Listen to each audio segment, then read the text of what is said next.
Bathroom के शीशे पर लिखे इन 2 शब्दों के पीछे की कहानी बड़ी भयावह है। इसके पीछे 2 हत्याएं हैं, मां और बेटे की हत्या।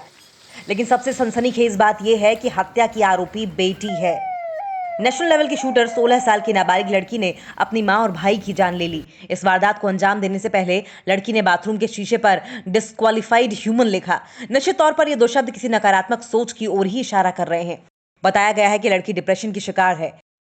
आरडी वाजपेयी रेलवे के सीनियर अधिकारी हैं और दिल्ली में रहते हैं। पत्नी, बेटा और एक बेटी लखनऊ के इसी घर में रहते हैं। पुलिस के मुताबिक शूटर नाबालिग लड़की ने सोते वक्त मां और भाई को अपनी राइफल से मार डाला।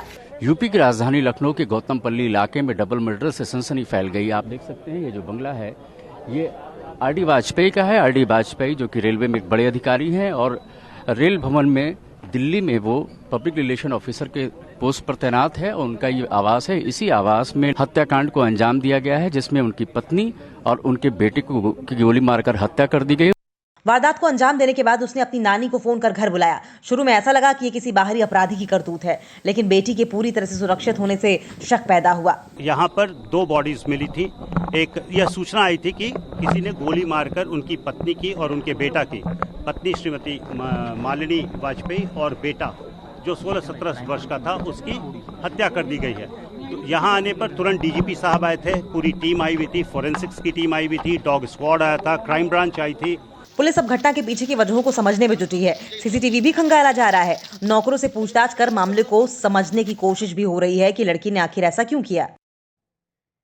तो मनीष हमारे साथ लगातार बने हुए हैं। मनीष के पास जाऊं उससे पहले हमारे साथ अनुजा कपूर इस वक्त जुड़ चुकी हैं, जो कि क्रिमिनल साइकोलॉजिस्ट हैं और वो इस केस को ज्यादा बेहतर तरीके से भी समझा पाएंगी। अनुजा, 2 एंगल यहाँ पर जो देखने को मिल रहे हैं, एक ये भूत प्रेत की बात जो लड़की ने पूछताछ में कबूली, और दूसरा वो डिप्रेशन में थी, हाथों में कई कट के निशान मिले हैं और बहुत सारी बातें उसकी तरफ से कबूली गई हैं।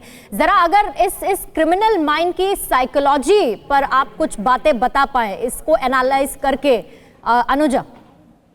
पूर्णिमा, ये बहुत ही दुखद बात है कि आज के टाइम पे हमारे जो माइनर बच्चे हैं, जो इस बालिक उम्र के अंदर इस तरीके के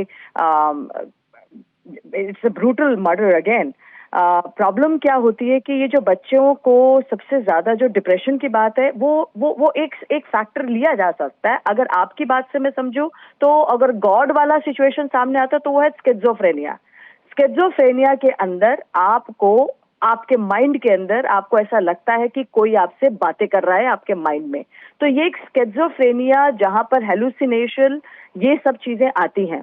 बट इसका एक और एंगल भी आपको देखना पड़ेगा कि क्या ये सच में हेलुसिनेशन थी, या जैसे आपने देखा अभी सुशांत के केस के अंदर की बातें निकल कर आती हैं और बच्चे ये सब चीजें देखते हैं, तो उसका एक एंगल भी दिमाग के अंदर आता है कि क्या ये प्लान्ड मर्डर था कि ये हेलुसिनेशन पक्का है। कभी भी एक तरफी जांच नहीं होनी चाहिए, कि उसको दोनों तरफी देखना पड़ेगा कि क्या ये प्लान्ड मर्डर तो नहीं था, क्योंकि उस अपने फादर को नहीं मारा, मदर और अपने ब्रदर को मारा। तो क्या मदर और ब्रदर उस बच्ची को, लड़की को कहीं ना कहीं टॉर्चर करते थे? क्या दिमागी टॉर्चर करते थे? और क्या लड़की कवर अप करने का ये कवर अप करने का भी ट्रैक है? अनुजा, डेफिनेटली इन सभी एंगल्स पर पुलिस की तरफ से जांच आगे बढ़नी चाहिए। मिरर पे लिखना डिस्क्वालिफाइड ह्यूमन, डिप्रेशन का शिकार होना, ये तमाम बातें हैं जिसके आधार पर पुलिस की तफ्तीश अब आगे बढ़ रही है। शुक्रिया अनुजा आपका। न्यूज़ टॉप 9 रोज सुबह 7 बजे और शाम 7 बजे सिर्फ TV9 भारतवर्ष पर।